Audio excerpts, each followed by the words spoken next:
Samantala, magdamag pong nagtipon sa Kapitolyo ng Laguna mga taga-suporta ng ipinadisqualify ng Commission on Elections si Laguna Governor E.R. Ejercito. May live report si Atina Victoria. Atina? Ivan, hindi nga natinag sa pagbabantay ang mga taga-suporta ni Governor E.R. Ejercito at hanggang sa ngayon ay nananatili pa rin ang ilan dito sa Kapitolyo ng Laguna.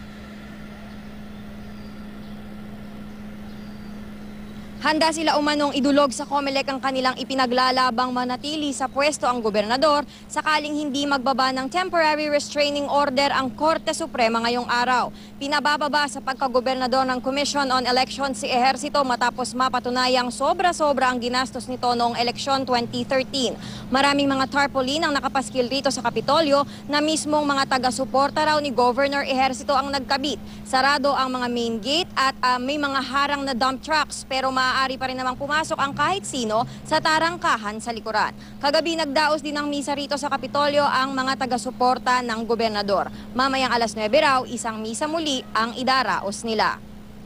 Lahat po naman siguro ng kumandidato, overspend po talaga sila. Bakit si Gob lang yung nakikita nila? Wala naman po siyang pinakitang masama sa amin. Napakaganda po ng programa ni Gob para sa Laguna. Ma'am, kung sapilitan po siyang pabababain mamaya, papayag po ba kayo? Hindi po. Sukdo lang kami matulog dito. Hindi po kami papayag.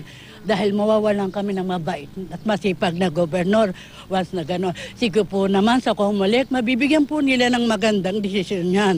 Dahil maghihirap po ang aming lalawigan kung sakaling gano'nin nila. Personalan na lang po ata nila yan. Ivan, ayon nga dun sa ilang staff ni Governor Ejercito ay dito din daw siya nagpalipas ng gabi sa kanyang tanggapan dito sa Kapitolyo. At hanggang ngayon ay patuloy ang pagdating ng kanyang mga taga-suporta. Ang ilang nanatili rito ng magdamag ay nanood muna ng pelikula habang nagbabantay at nililibang ang kanilang mga sarili. At yan muna ang pinakahuling balita mula rito sa Laguna. Ivan? Maraming salamat, Atina Imperial.